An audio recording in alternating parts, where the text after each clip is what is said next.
if you get tired or whatever, there's a blanket in the back seat. Feel free to cover up. Aww. Okay. So she grabs the blanket. She, curls up. She decides to take a little nap on the car seat, and she's woken up by scratching on the roof. A little nap. And she hears more scratching and more scratching. It's really bugging her, but she's too scared to get out of the car. She doesn't know what to do. And then all of a sudden, in a sleep paralysis. All of a sudden, she hears someone on a bullhorn. Is there anyone in the car? And that's when she sits up and sort of waves, yes, I'm here. And she sees it's the police. And they tell her, get out of the vehicle, walk towards us with your hands up, do not look back. So the girl gets out of the car. She notices that the gas can is on the ground.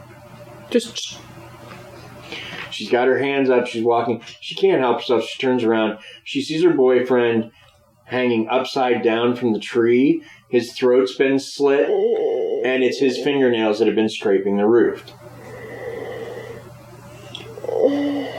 Oh, that's gross. Oh, God. Poor mans. He was such a good mans, too. Now, the earliest documented instance of this story was collected in 1964 from a freshman at the University of Kansas. Go Kansas! Go KU. I don't really care, KU, K-State, I'm not, but just, it's close to us, so I'm kind of proud. By the late 1970s, a version was circulating in Malaysia. That is how widely spread that story is. Wow. And there's a lot of versions of it. In Europe, for example, usually it's like it's like the girl will lay down and she'll hear tapping, and instead of the guy hanging upside down and his fingers scratching, what it is like his head's been cut off and put on the car's antenna. So what she's hearing is the blood drops hitting the car, this little tap, tap, tap, tap, tap, tap every time the wind blows. European versions like that one, or they like the sound like someone's beating on the roof of the car or the back of the car, and she won't get out, she won't look, and it turns out it's the psychopath who's killed her boyfriend, who's trying to get her attention so he can kill her too. And the fact that she won't... Does it have to be a he? Yeah, I guess it doesn't. It might be an evil ex. It might be an evil ex. You don't know.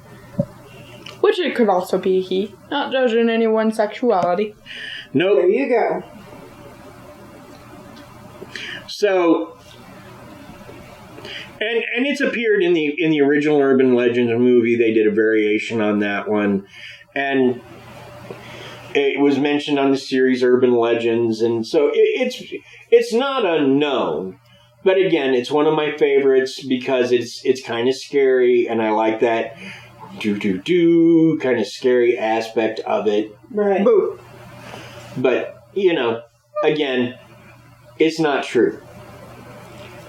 Not true. They can't find They can't find any evidence that this has ever happened at all.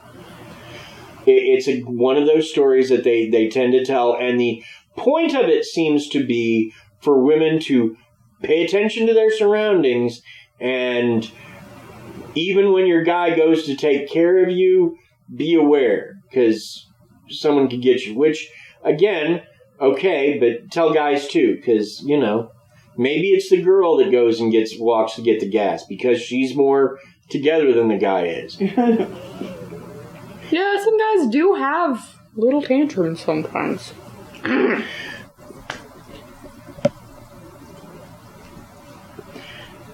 not talking about anyone in particular. Of course not.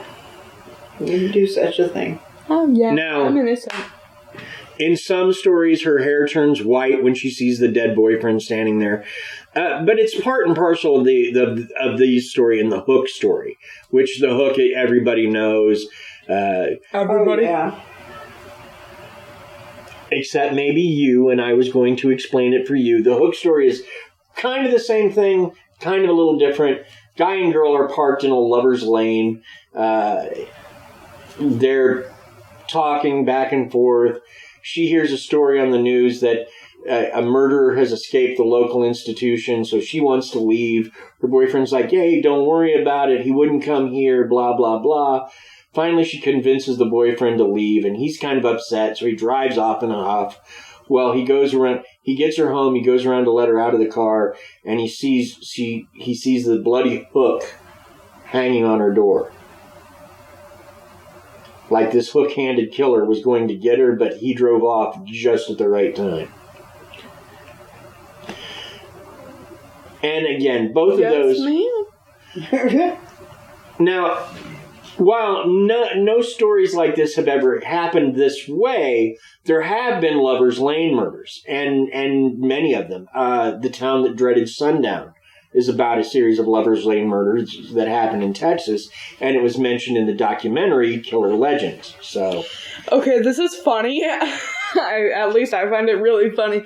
Just every time I hear something about somebody like crawling on top of the car or someone killing on top of their car, I think of spy music and some like weird thing crawling on top of a car, like dun dun dun. Well, that just makes it kind of funny. So, there are such things as Lover's Lane killers, and there have been plenty of those, but not... The hook killer. But nothing that goes this way. Nothing that happens this way. Nothing where guy gets home and the hook's hanging from the car, and yeah, no. Gotcha. Yeah. Well, that's comforting, I think.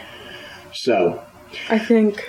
Now, here's one I picked specifically for Krista. Bun? Yep, The Dead Rabbit. I've heard this one 3 times now. Yes, you have, but I like it because... It's a good one. It's a good one. I because, like it. It's again, and it's not, a little funny. It's not scary. It's a little funny. Basically, here's the version, right? Guy's got a dog. Let's say he lives in a trailer park. He comes home one day, and he sees the dog has a rabbit in its mouth, and he's just shaking it. And he realizes it's the rabbit from next door. It's their pet. Usually it's on their front porch in its hutch. No! And so he freaks out, and he gets onto the dog. Why'd you kill the rabbit? Oh my God, what am I going to do? And finally he's like, I know what I'm going to do. So he takes the rabbit, he gives it a bath, cleans it up, so it looks just brand new, and he shampoos it, and so it's shining, it's clean, and yeah, if you didn't look in the thing's eyes, you wouldn't know it was dead. And so he takes it, he sneaks over, and sees that there's nobody home at the neighbor's. He puts the rabbit in the hutch, he locks it, doesn't think anything about it until he sees his neighbor a few days later. And he's like, wow, that rhymed. Hey, neighbor, how's your rabbit? And the neighbor's like, well, funny you should mention that. Our rabbit died a few days ago. Someone dug it up and put it back in its hutch. Yeah, so here's I have a couple things to mention right here. If you're planning on getting a rabbit, please do not keep it outside. There are critters that could hurt it.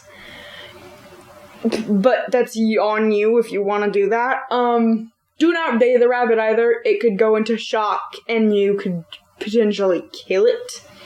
You cannot wash a rabbit, people. Yeah, that's... Alright, well, he wasn't going to right, kill the rabbit in this story. It was already dead. Right, it was already dead, but I want people to keep that in mind. Alright, Team Bunny, yep. Go forth and warn others about rabbit safety issues. This also is kind of funny because here's the thing. Here's my thing with if your dog actually did that. You come forth and tell the truth. Absolutely. You don't. It's a story, dear. Just a story. I know it's a story, but why not?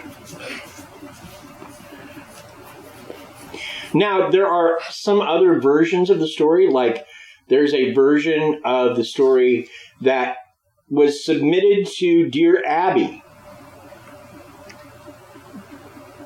Dear Abby? Dear Abby and Ann Landers were two sisters writing under pen names that wrote advice columns. And people would write in with questions, because this was before the internet. So people would write in with questions or with comments, and she would respond to them. So like question and answers. Kind of, sometimes it was etiquette based, like, hey, how many forks do I put out at this? Sometimes it was, my husband is doing this. Is this okay? Is this normal? Is this right? Or should I mention it? Well, the gal tells the story of, the rabbit passed away, and the neighbor's dog dug it up. And after the rabbit had passed away. And so he had snuck over, he found a rabbit that looked exactly like it, snuck it over, stuck it in the cage. So husband comes out one morning, and the rabbit that he buried appears to be alive. And so according to her, he was starting to worship the rabbit because it had come back from the dead. And she's like, and so the last thing she asked Dear Abby is, well, where does this end? I have no idea. And Dear Abby's response was, oh, I know where it ends. It ends here. It ends now. This is an urban legend. I read about it, and kind of an old one, too. Thanks for reminding me. It's real funny. So, yeah. So in some, it all ends when you realize that that's not your rabbit because it acts nothing like your old rabbit. I'm just saying, in some of the stories, instead of replacing their dead rabbit with their dead rabbit, they replace it with a live rabbit that looks like their old rabbit. See, that's funny. So, now there is another rabbit one, and it's hilarious. I love it because, to me, that one has to be my favorite, honestly. To me, it is perfect. And here's the other, what I like to call the exploding rabbit story. Love that. So several country boys go driving out in the woods, and they're going to go hunting, but they have these M80s left over from 4th of July, and they see these bunnies hopping around, and they decide they're going to have a good time. So they start tying these M80s to these rabbits, lighting the M80. Well, the rabbit hops off, the M80 blows up, destroying the rabbit. And they've done this to 2 or 3 other rabbits. That's kind of a disgusting scene. It is. And so the 4th rabbit, they tie the thing, they light it, and the rabbit hops under their truck. Yep. Have fun. And so they're all trying to figure out, oh God, what do we do? How do we get this rabbit out from under the truck? You don't. The rabbit blows up. The truck blows up. 3, I hesitate to use the word rednecks, but shall we call them simple country folk, are now without a truck because they did a dumb thing. Yep. Yeah, don't go blowing up rabbits. Even if this is a fake story, rabbits are very smart. Don't do something dumb like that to rabbits. Now, this story, back in the days of Johnny Carson, everybody told this story on Carson for a while. In January 1989, Johnny Carson related the story as a true event that had befallen his neighbor. April of that same year found Michael Landon, the dad from Little House on the Prairie. Those of you, he told Johnny the same story, this time starring himself as the owner of the dog. In June of 2000, singer Mark Anthony told Jay Leno the story, swearing the rabbit had been dug up by his father-in-law's dog. In July of 2000, William Shatner told the story on Conan as a story that had happened to his co-author. And in a Jeff Foxworthy special from 1989, he told that story. So And it also appears in the movie Dickie Roberts' former child.